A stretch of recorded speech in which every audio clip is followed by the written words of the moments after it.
Gail Kim's tweets about Riho are wrong, I think. But I also think that people are missing the forest for the trees. Let's talk about it. I don't want to get too bogged down in the weeds here. I think that it would be easy to get caught up in the bash session and feel good about myself and never reflect. But I want to pen something that I think is valuable beyond just this case with Gail Kim and Riho. Which, if you don't know what it is, I'll explain in a minute. But in case you wanted to click on this video to hear sick dunks or an impassioned statement, it's not here.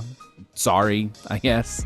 But we'll have some insightful stuff to say, so if you're interested in that, stick around. Recently, Gail Kim was on Twitter and tweeted a bunch of stuff that got people upset in an old wrestler yells at wrestling kind of way, which I think the fighting that war is stupid, but I can't tell people how to spend their time. Eventually, though, she wrapped around to talking about AEW's Riho, a very popular Japanese woman who has always been the subject of discourse online. Gail Kim contributed to the discourse by, knowingly or unknowingly, parroting points that are typically made by bad faith actors, saying that Riho is too small to be believable in a wrestling environment, and saying that the way she is presented makes her uncomfortable.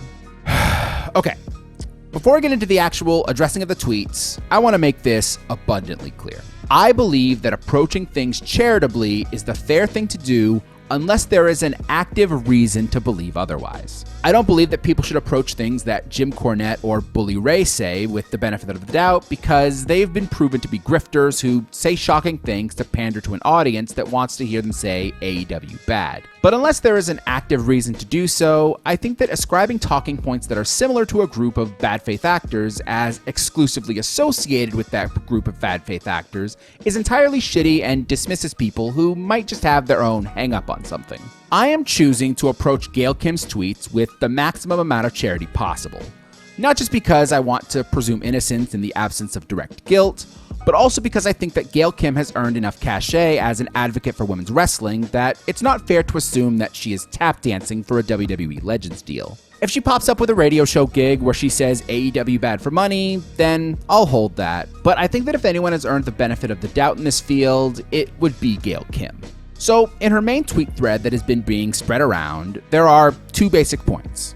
She does not find Riho to be believable in ring, and that when she saw Riho wrestle on an AEW show, she felt that the way she was presented was sexually evocative. I'm going to address these separately, but there is a link between them that I'll make clear. First, Riho's believability in ring. I think that people scramble too quickly for the fast dunk that they just say things that are stupid and don't make sense here. People saying that it is equally unbelievable that Gail Kim beat Awesome Kong, or demanding to know why Kim doesn't decry the lack of believability for wrestlers like Alexa Bliss and AJ Lee. And I don't know, I don't think that either of these comparisons are really made in good faith. They're just locking in to try to say Gail Kim's opinions on something aren't universally applicable, thus she's a hypocrite, thus she should shut up. For the purposes of conversation, this is really stupid because I think that while I don't agree with Kim's perspective on Riho, I also want to acknowledge a reality that people seem to just pretend doesn't exist.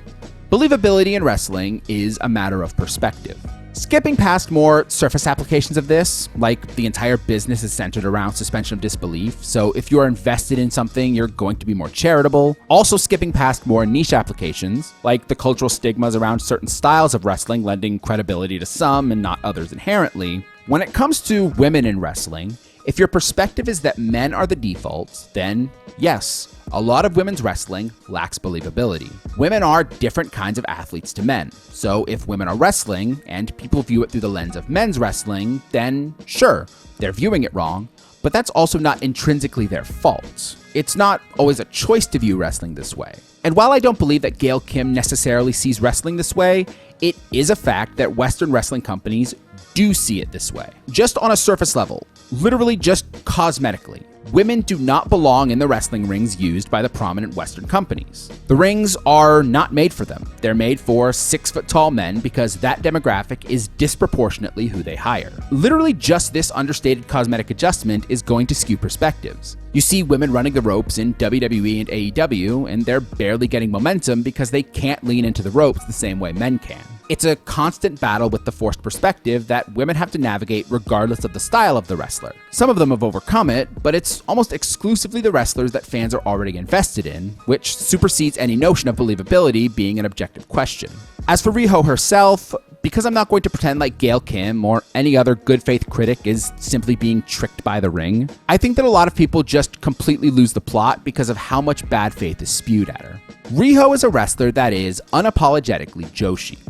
She does not change her appearance, her gear, her attitude, or her wrestling for a Western audience. This is the genuine Riho package you'd get if you saw her in Japan or you saw her in AEW. Make no mistake about it, this is what people like about her. One of the few criticisms you can see from strange purists about wrestlers like Io Sky or Asuka is that they are very much westernized and cater more to people's expectations. Riho doesn't do that, and people love her for it, but I think that people just skip over the downsides to this perspective. If you want authenticity, then you unfortunately have to deal with a barrier to entry that is more difficult to parse than something that is catered. Riho's offense compared to her peers, both Japanese and Western, is lighter looking. She is a lighter woman who, like many Joshi, capitalize on this by being able to more freely use her body and weight as a weapon safely. Riho's a wrestler who uses a lot of stomps, for example, and her stomps are something that you can find in just about any Joshi company on the regular. And they don't look hard or devastating because they aren't necessarily supposed to be. But again, if your perspective is that men's wrestling is the default, you're going to compare her stomps to, like, Finn Balor's, and they're going to look extraordinarily weak in comparison. Ultimately, this is a question of perspective, which is something that can be shaded unfairly by preconceived notions. So I think that fixating on Gail Kim's point about believability ultimately misses the mark.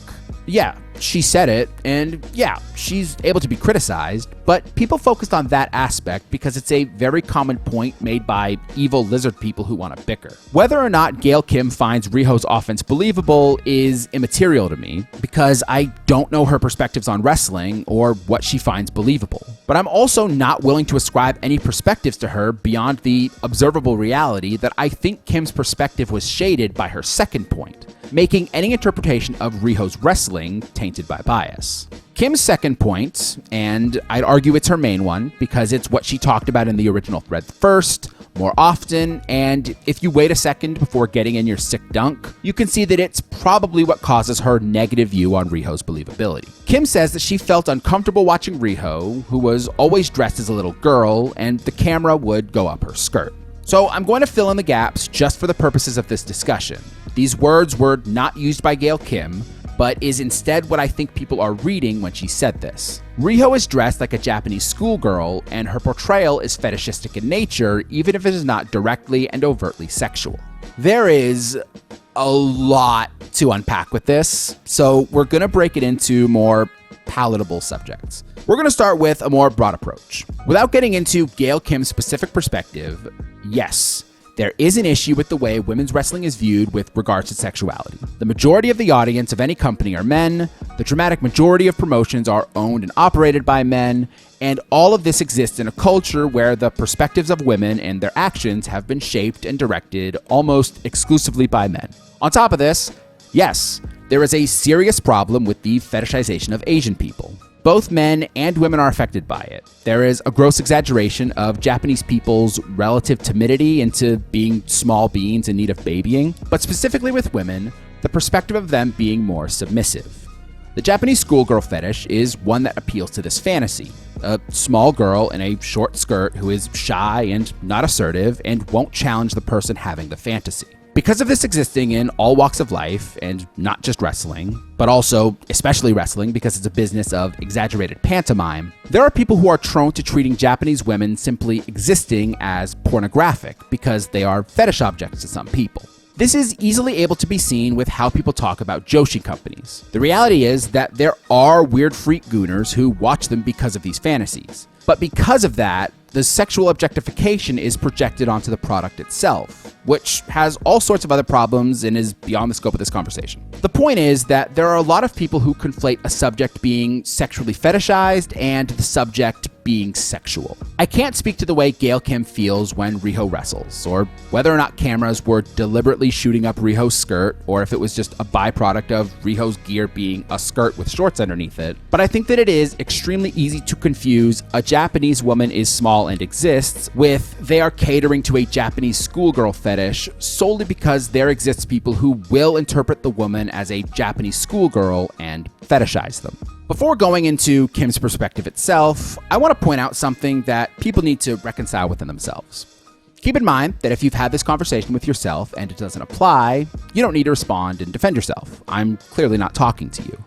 But if you do defend yourself ardently, I'm going to assume that you're weird. I think that people in general, but especially in wrestling when it comes to Japan, tend to do this thing where, because they enjoy it and are engaging with it in good faith, they say and enjoy a lot of stuff that borders on fetishistic and makes the lines a little blurry to someone who's not as discerning. This can be something as basic as saying that Japanese wrestling storylines feel like anime. Maybe you're saying it innocently, but I've always read that and thought that's weird.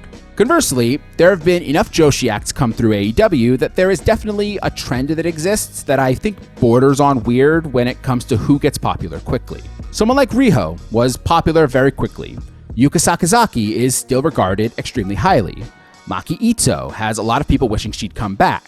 Mina Shirakawa has a lot of fan support. And while it's not weird to like these four incredibly likable wrestlers, I think that upbeat, expressive, idol-adjacent, smiling girl being the common Joshi wrestler that people want to come back is interesting. I want to be clear, this isn't universal. Hikaru Shida doesn't fit this, and neither does Miyu Yamashita, who has made a couple appearances to positive fanfare. I'm just saying, I think that people engage with things in ways that are a little suspect when you view them in sequence.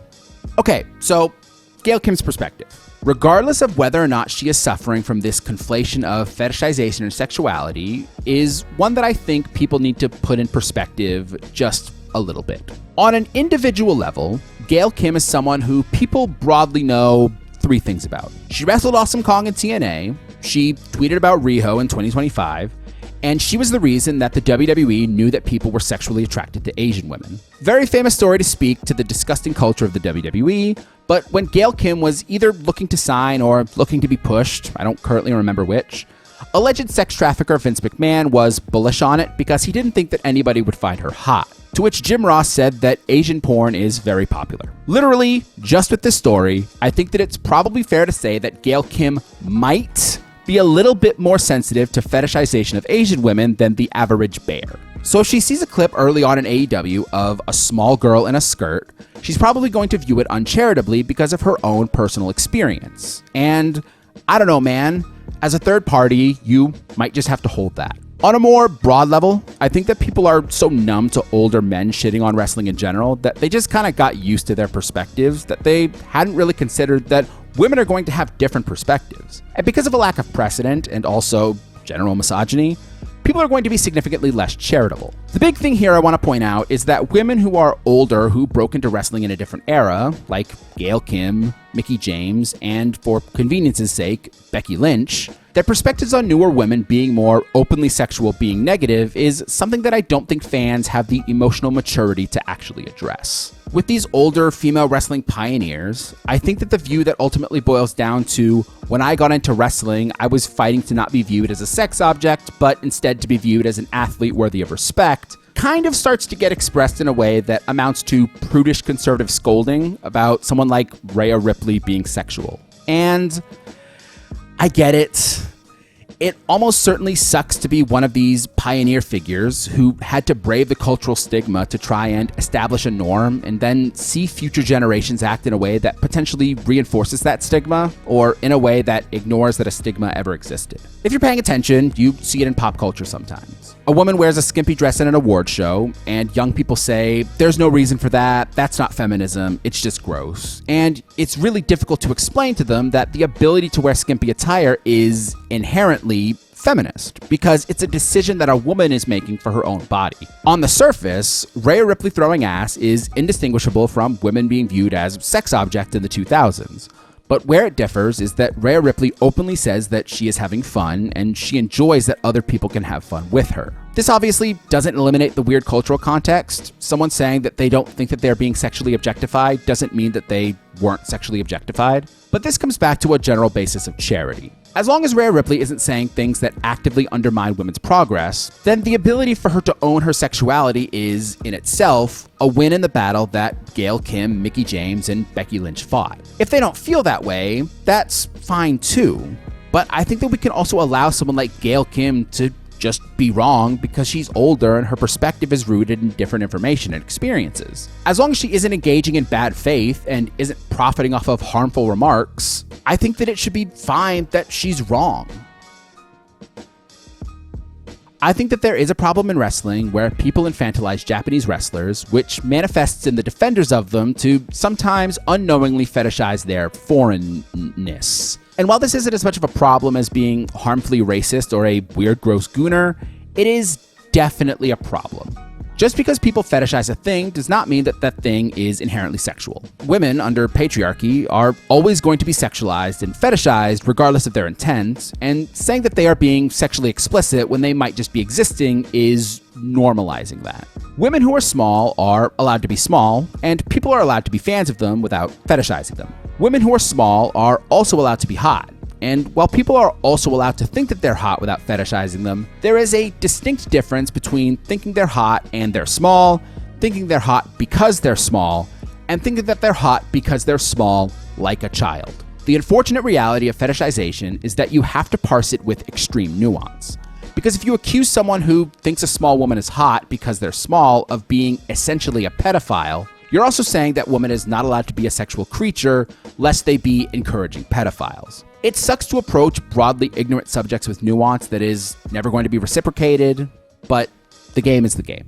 Some older wrestlers are just going to be wrong, and while it's hard, lumping them in with bad faith actors does literally nothing except provide dopamine when people like your sick dunk while pushing them towards community with other bad faith actors. I do think that we should be more hostile to bad faith actors, but to do that, we need to be able to identify them. Painting anyone who disagrees with you with a broad brush and firing indiscriminately is the weapon of the enemy.